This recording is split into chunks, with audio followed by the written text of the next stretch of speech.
जय माता रानी। दोस्तों आपके अपने चैनल राधे श्याम में आपका बहुत बहुत स्वागत है।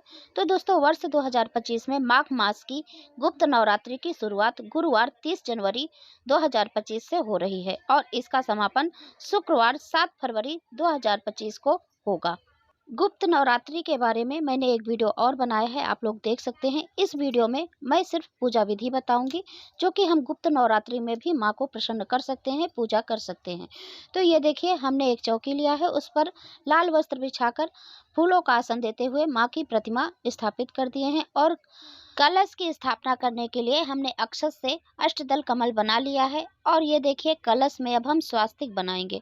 तो इस प्रकार से हमने स्वास्तिक भी बना लिया है और इसके बाद अब हम कंठ में इसके मौली बांधेंगे, यानी जो कलावा हाथ में पहना जाता है उसे ऐसे हम कंठ में बांध लेंगे।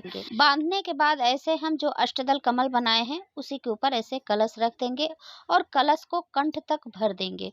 और इसमें हमने एक फूल डाला है और एक सुपारी, एक गांठ हल्दी का डाला है और 1 रुपए का सिक्का और ऐसे हरी इलायची, ये 5 चीज़ हमने डाला है। और ये देखिए, हमने नारियल लिया है जिसमें हमने कलावा बांध लिया है। और फिर जल को कंठ तक भरने के बाद हमने आम के पत्ते लिए हैं, तो पत्ते आप 7, 5, 11 ले सकते हैं और इस प्रकार से पत्तों में आप हल्दी कुमकुम लगा लीजिए और फिर उसके ऊपर ऐसे कलश में रखेंगे पत्ते और फिर इसके ऊपर ऐसे नारियल रख देंगे। और फिर ऐसे हम हाथों में पुष्प और अक्षत लेकर देवी का आवाहन करेंगे, गणपति जी का और देवी माता का।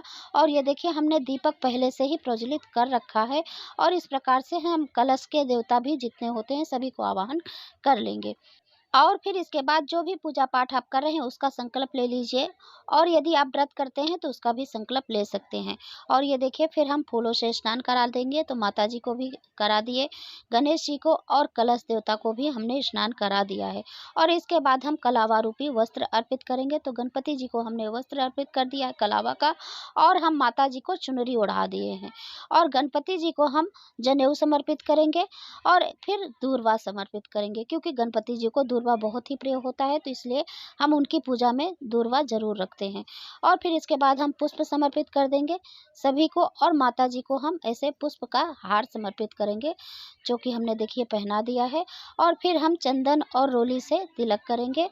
तो ये देखिए, सबसे पहले हमने गणेश जी को तिलक किया है, फिर माता जी को, और जो माता के 9 स्वरूप होते हैं तो प्रतिमा में जो 9 स्वरूप हैं उनको भी हम तिलक करेंगे। तो इस प्रकार से हम सभी को चंदन कुमकुम से तिलक कर दिए हैं और कलश में भी हमने तिलक कर दिया है। और कलश में तो हमने पहले से ही हल्दी और कुमकुम लगा रखा था पत्तियों में आम के, लेकिन फिर भी हमने कुमकुम से तिलक कर दिया है। और ये देखिए, हमने दीपक में आसन नहीं दिया था, भूल गई थी, कभी कभी दोस्तों हमसे भी गलती हो जाती है। और अब हम माता को भोग समर्पित करेंगे। तो ये देखिए, हमने गट्टे और गुड़ का भोग लगा दिया है, जबकि माता को बतासे का भोग बहुत ही प्रिय होता है, मेरे पास नहीं था, तो जो था हमारे पास हमने भोग लगा दिया है। और अब देखिए, हमने धूप बत्ती भी जला दिए हैं, माता के सामने धूप दिखा दिया है। और अब हम हाथों में पुष्प लेकर कथा सुनेंगे। आप जैसे दुर्गा सप्तशती का कथा कहते हैं या सुनते हैं या फिर किसी मंत्र का जप करते हैं, तो आप आरती से पहले यह जरूर कर लें।